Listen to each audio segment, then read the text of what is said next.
Hello students, इस video lecture में हम लोग डिस्कस करने वाले हैं एक नया क्वेश्चन जो कि वेक्टर लॉ जो कि कूलम्स लॉ पे बेस्ड है और उसके वेक्टर फॉर्मेट पे बेस्ड है। ओके, ये लेक्चर नंबर 14 है और अभी हम लोग कंटिन्यूअसली जो है प्रॉब्लम सॉल्विंग वीडियोस ही बना रहे हैं। ठीक है, जब तक कि कूलम फोर्स पे सारे ऑलमोस्ट सभी कॉन्सेप्ट के क्वेश्चंस कवर नहीं हो जाते तब तक हम लोग ये वीडियोस बनाते रहेंगे। उसके बाद जो है फिर हम लोग नया टॉपिक स्टार्ट करेंगे, charge distribution. Okay, charge distribution से पहले हम थोड़ा इलेक्ट्रिक फील्ड के बारे में पढ़ेंगे। तो आज का लेक्चर कंटिन्यू करते हैं हम लोग। ठीक है, आप लोग जो भी नए हो इस चैनल पे वो लोग इस चैनल को सब्सक्राइब कर दीजिए। ठीक है, और वीडियो को लास्ट तक देखिए, आपको हर एक पॉइंट समझ में आएगा इसमें। ठीक है ना, ये क्वेश्चन को किस तरह से सॉल्व किया गया है। तो देखिए, इसमें क्वेश्चन में पूछा गया है find the magnitude of negative charge Q3। इन्होंने पहले ही मेंशन कर दिया है कि जो Q3 है वो नेगेटिव चार्ज है।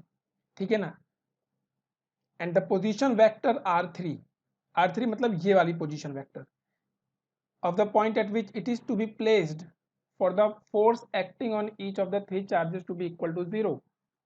कह रहा है कि Q3 पे इन दोनों Q1 और Q2 की वजह से लगने वाले नेट फोर्स जो है वो 0 है। ये कंडीशन हमें गिवन है। ठीक है ना, कंडीशन देखिए क्या गिवन है सॉल्यूशन के लिए। अगर हम बात करते हैं कंडीशन की तो आप देख सकते हैं जो कंडीशन है वो हमको ये गिवन है कि जो नेट फोर्स है किस पे है, ये Q3 पे। ठीक है ना, ये 0 है, ये हमारी कंडीशन गिवन है।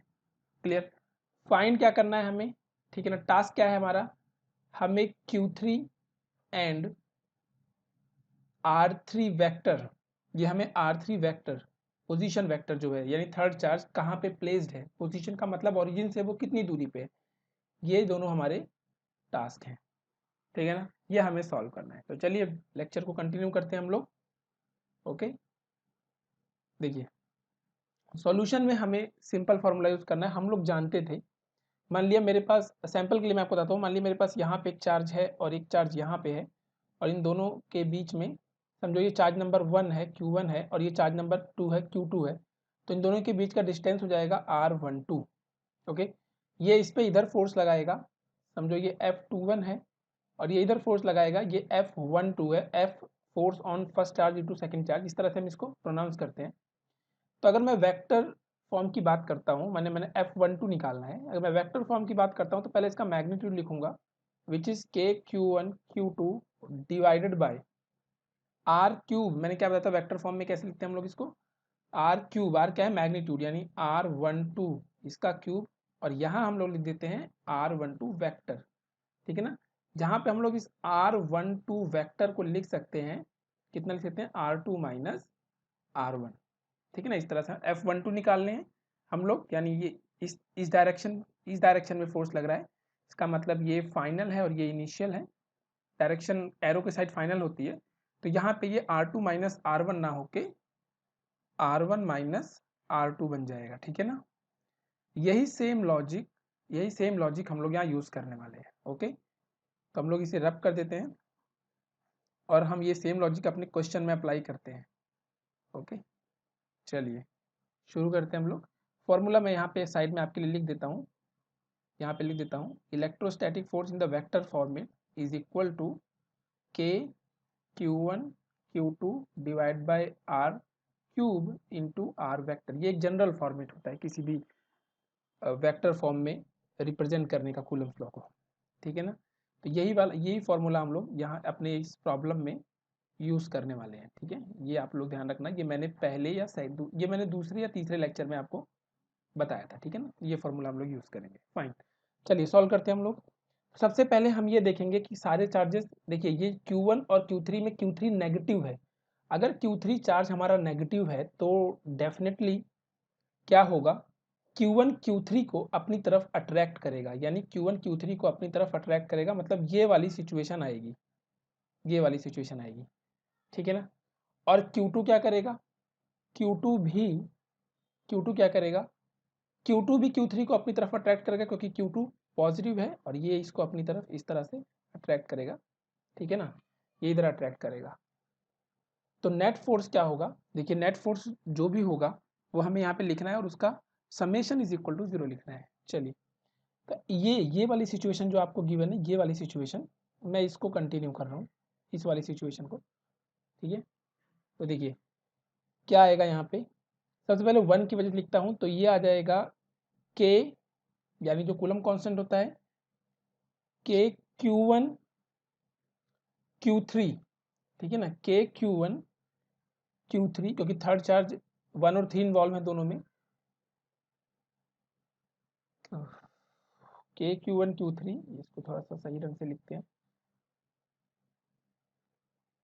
k Q1 Q3 divided bye, okay, divide by R1 minus R3 का जो भी मैग्नीट्यूड होगा उसका क्यूब, यही तो हम लोग लिखते हैं, है ना, ऐसे लिखते हैं ना। देखिए यहाँ पे मैंने लिख दिया है, इन दोनों के बीच का जो सेपरेशन है वो R1 माइनस R3 है, और हम सेपरेशन का क्यूब लिखते हैं। देखिए यहाँ पे क्या लिखा हुआ है, सेपरेशन का क्यूब लिखते हैं, और आगे वो वेक्टर लिख देते हैं, ठीक है ना। आगे हम लोग इस यहाँ पे ब्रैकेट में R1 माइनस R3 वेक्टर, ये हमने ऐसा इस तरह से लिख दिया, प्लस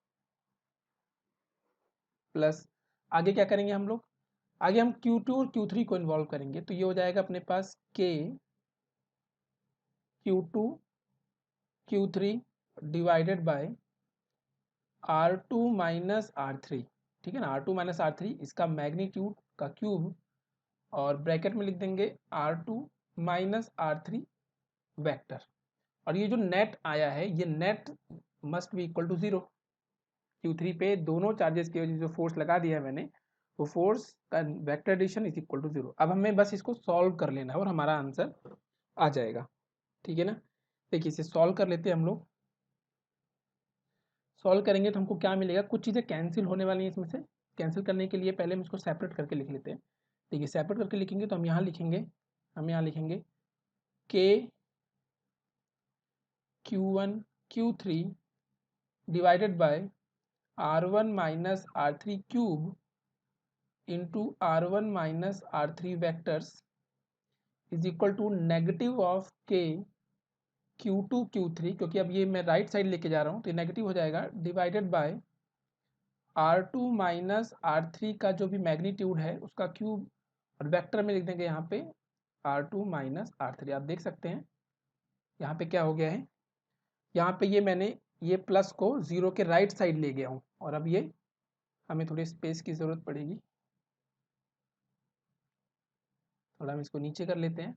देखिए यहाँ से क्या कैंसिल हो रहा है, आप देखेंगे यहाँ से Q3 और K ये दोनों कैंसिल हो जाएंगे, तो जो हमारे पास बचेगा उसको हम लोग लिख लेते हैं। हमारे पास क्या बचेगा, और इसमें देखिए ये हमारे पास बचता है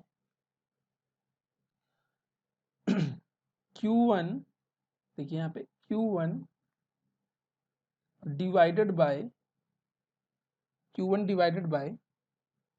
R1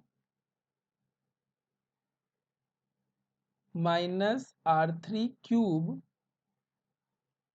और ब्रैकेट में R1 minus R3 vectors is equal to, यहाँ क्या बचेगा, यहाँ बचेगा Q2 divided by R2 minus R3, जो भी ये वेक्टर्स हैं हमारे, क्यूब, और यहाँ क्या बच जाएगा R2 माइनस R3 वेक्टर, ठीक है ना। मैंने यही वाला फॉर्मूला यूज़ किया है, ओके। ये यहाँ पे इस तरह से आ गया। देखिए नेक्स्ट स्टेप में जब बढ़ते हैं हम लोग, थोड़ा सा स्लाइड को और नीचे करते हैं, ठीक है, फाइन। अब इसे हमें सॉल्व करना है, फाइनली हमें R3 निकालना है, मतलब लेफ्ट राइट करके कैसे भी करके हमें R3 की वैल्यू फाइंड आउट करनी है, okay.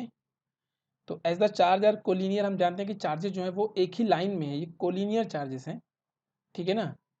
Collinear direction is always at the same line joining, इनकी जो डायरेक्शंस हैं वो सेम लाइन जॉइनिंग पे आने वाली है, जो भी आप डायरेक्शन लिखेंगे वो सेम लाइन जॉइनिंग पे रहेंगी। और अगर ये सेम लाइन जॉइनिंग पे हैं, आप देख सकते हैं, अच्छा मैंने यहाँ माइनस नहीं लगाया, आपको यहाँ पे माइनस पुट करके चलना है, ओके। और अगर इनकी डायरेक्शन सेम है, देखिए डायरेक्शन डायरेक्शन का मतलब ये हो जाएगा कि ये एक ही लाइन पे होंगी डायरेक्शंस, बात समझ में आ रही है, ये एक ही लाइन पे होंगी डायरेक्शंस।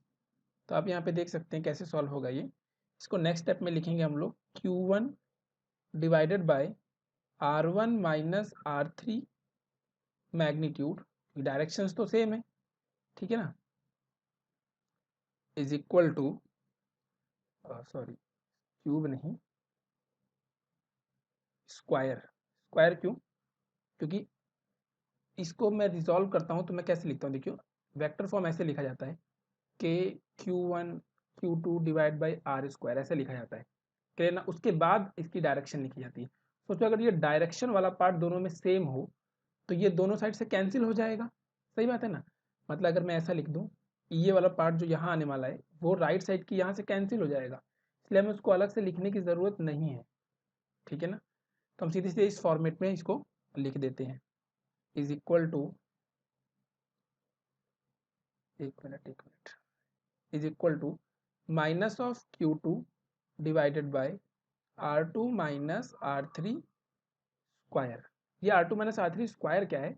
ये दोनों चार्ज, ये दो चार्जेस के, इन दोनों चार्जेस के बीच का सेपरेशन है, उसका मैग्नीट्यूड है। क्लियर, लेफ्ट राइट मल्टीप्लाई करते हैं और इसे हम लोग सॉल्व करने की कोशिश करते हैं, ठीक है ना। तो हम इसे सॉल्व करेंगे तो हमको क्या मिलेगा, देखिए ये हो जाएगा हमारे पास, स्क्वायर है तो मैं पहले ही रूट ले लेता हूँ, तो रूट ऑफ Q2, ठीक है, root of Q2 R1 minus R3, sorry vector, चलो वेक्टर लगा देते हैं क्योंकि मैग्नीट्यूड तो है ही हमारे पास, वेक्टर तो सब जगह रहेगा क्योंकि हमने उसका मैग्नीट्यूड ले लिया है। Okay, R1 minus R3 is equal to minus of Q1 R2 minus R3, आप यहाँ देख सकते हैं इस तरह से हमने इसको, ये ब्रैकेट नहीं रहेगा, मैग्नीट्यूड रहेगा। ओके, ब्रैकेट और मैग्नीट्यूड में बहुत फर्क होता है, अगर आप ब्रैकेट लगा देते हैं तो उसका मतलब बदल जाता है। ये मैग्नीट्यूड है, क्लियर, इन इस वेक्टर का मैग्नीट्यूड है ये, इस तरह से, और यहाँ भी रूट रहेगा Q। ओके, चलिए अब मुझे करना क्या है, मुझे इसमें से कुछ टर्म्स जो है वो कॉमन लेने हैं, ठीक है ना, कुछ टर्म्स कॉमन लेने हैं। चलिए कुछ टर्म्स कॉमन लेते हैं, इसको पहले मल्टीप्लाई कर लेते हैं यहाँ पे, ये इस वाली लाइन में लिखते हैं नीचे, तो हो जाएगा अपने पास रूट Q2 R1 वेक्टर, सही है ना, root Q2 R1 vector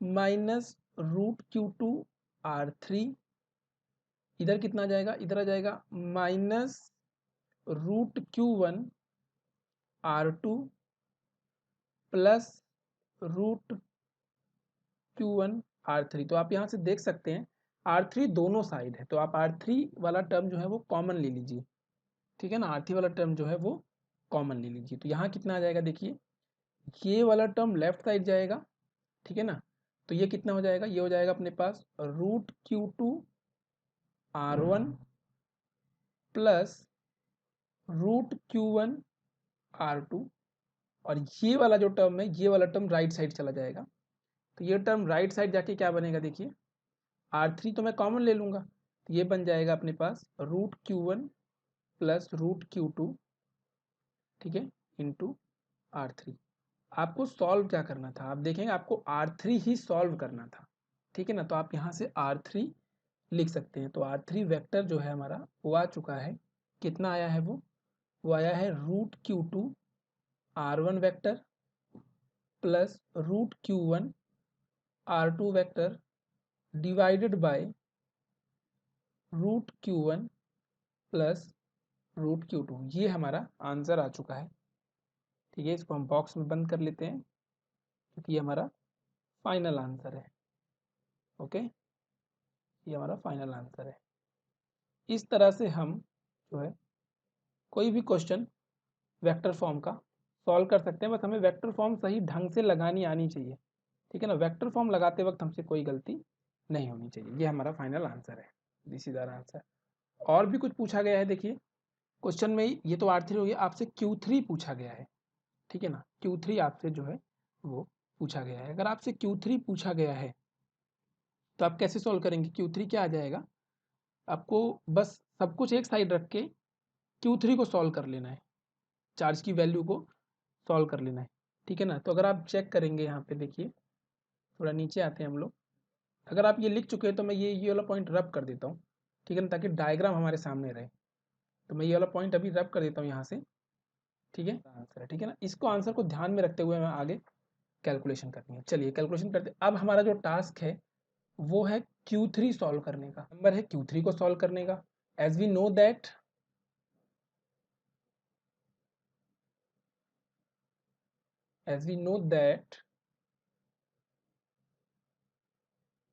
all the charges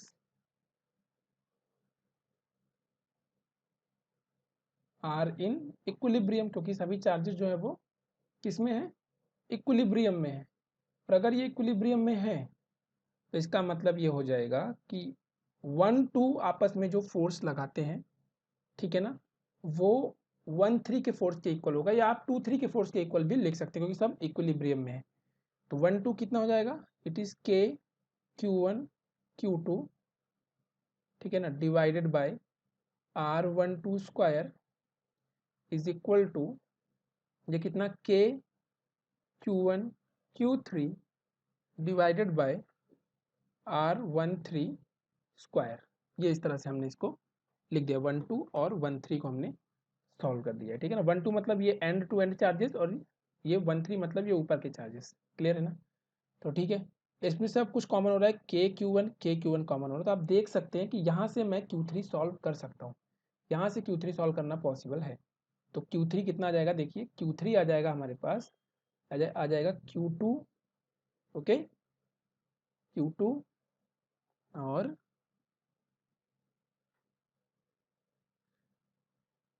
ये अपने पास ये आ जाएगा, sorry, Q3 is equal to Q2 R13 square divided by R12 square. आप देख सकते हैं ये आंसर हमारे पास आ जाता है, ओके। अगर मैं स्क्वायर रूट दोनों साइड लेता हूँ जस्ट सॉल्व करने के लिए, तो आप देखेंगे स्क्वायर रूट लेने पे कुछ आसान होता है, यानी ये हो जाएगा √Q3 is equal to √Q2 R13।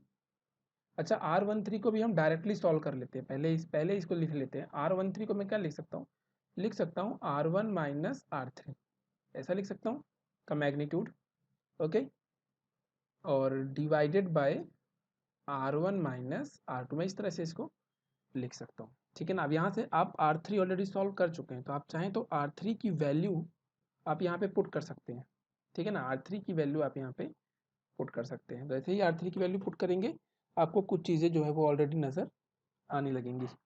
यहाँ से आप Q3 इजीली सॉल्व कर पाएंगे स्क्वायर करके, ओके। देखिए यहाँ पे मैं वैल्यू पुट करने जा रहा हूँ R3 की, जो कि ये वैल्यू है मेरे पास, ये वाली वैल्यू है।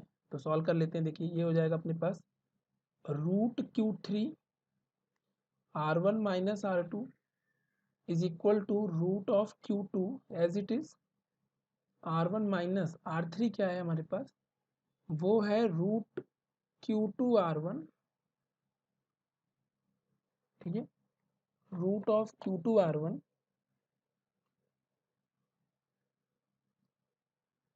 Plus √Q1 R2 divide by √Q1 plus √Q2।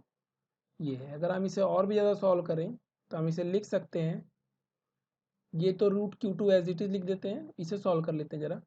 ये देखिए सॉल्व करके कितना आएगा, √Q1 R1 minus Q2 R1 root का, okay, Q1 R1 plus √Q1 R1 plus √Q2 R1, ये दोनों मल्टीप्लाई हो जाएंगे, ये भी मल्टीप्लाई हो जाएगा, minus √Q2 R1 minus √Q1 R2 √Q1 plus √Q2। अगर आप यहाँ पे ध्यान से देखें तो √Q1 R1 है ये, और ये Q2 R1 है, ठीक है ना। और ये क्या है, √Q2 R1 और √Q2 R1 ये दोनों कैंसिल, ठीक है ना। यहाँ से √Q1 कॉमन आ जाएगा, तो यहाँ पे मैं √Q2 लिख देता हूँ। देखिए थोड़ा सा और नीचे करते हैं इसको, हम लोग स्पेस चाहिए हमको, थोड़ा सा हटाते हैं और फिर से लिखते हैं। यहाँ पे देखिए क्या आएगा, यहाँ पे आ जाएगा अपने पास √Q2 एज इट इज, यहाँ पे √Q1 और √Q1 कॉमन, तो √Q1 यहाँ पे कॉमन, क्या बचा अपने पास, R1 माइनस R2 बच गया। क्लियर है ना। और divided by Q1 plus Q2, मतलब √Q1 प्लस √Q2, ये हमारे पास बच के आता है, ठीक है ना। और लेफ्ट साइड में क्या था हमें मालूम है, लेफ्ट साइड में Q3 R1 माइनस R2 पहले से ही था, ओके। अब देखो अब ये हमें हमारा टारगेट है Q3 को सॉल्व करना, ठीक है ना, हमारा टारगेट Q3 को। तो आप देखेंगे यहाँ से R1 माइनस R2 से या R1 माइनस R2 कैंसिल हो जाएगा और Q3 सॉल्व हो के आ जाएगा रूट ऑफ Q3, ये आ जाएगा root of Q1 root of Q2, ठीक है ना, divided by root of Q1 plus root of Q2। मैं चाहता हूँ आप दोनों साइड स्क्वायर कर दीजिए। अगर आप दोनों साइड स्क्वायर करते हैं तो आपको Q3 की वैल्यू मिल जाएगी। Q3 is equal to Q1 Q2 divided by root of Q1 plus root of Q2 का होल स्क्वायर। देखिए कितना भारी क्वेश्चन था ये, कितनी भारी कैलकुलेशन थी कि अगर एक भी गलती हम लोग कर देते यहाँ पे तो फिर हो जाता काम, ठीक है ना। चार्ज का ये वैल्यू, और हम जानते हैं नेगेटिव चार्ज है, तो ये वहाँ पे मैंने पहले क्वेश्चन में पहले ही मैंने नेगेटिव मेंशन कर दिया। देखिए यहाँ पे मैंने पहले ही नेगेटिव मेंशन कर दिया है, ठीक है ना। अगर आप प्रॉपरली वेक्टर लॉ यूज़ करके सॉल्व करेंगे, सिर्फ मैग्नीट्यूड पे ध्यान नहीं देंगे, तो आपको यहाँ पे वेक्टर, यहाँ पे माइनस साइन मिल जाएगा, ठीक है। तो this is the magnitude of Q3, this is the magnitude of Q3। आप देख सकते हैं काफ़ी बढ़िया क्वेश्चन था ये, क्लियर है ना। नेक्स्ट वीडियो में हम लोग मिलते हैं नए क्वेश्चन के साथ। ओके, ये सारे जो क्वेश्चन हैं ये मेंस लेवल, एडवांस लेवल के क्वेश्चन हैं, ठीक है ना। ये हमारी कैलकुलेशन भी बिल्डअप करते हैं और साथ में ये क्वेश्चन जो हैं हमें जो भी हमने थ्योरी पढ़ी है, फॉर्मूला, उसको प्रॉपरली किस तरह से अप्लाई करना है और कहाँ हमसे मिस्टेक हो सकती है, वहाँ पे हमको फाइंड आउट करने का पूरा मौका देते हैं, हमको हमारी गलती सुधारने का पूरा मौका देते हैं। ओके, नेक्स्ट टाइम हम लोग बहुत बढ़िया क्वेश्चन करने वाले हैं, उसके बाद फिर हम लोग न्यू टॉपिक स्टार्ट करेंगे। ओके, मिलते हैं अगली वीडियो में, तब तक के लिए बाय एंड टेक केयर।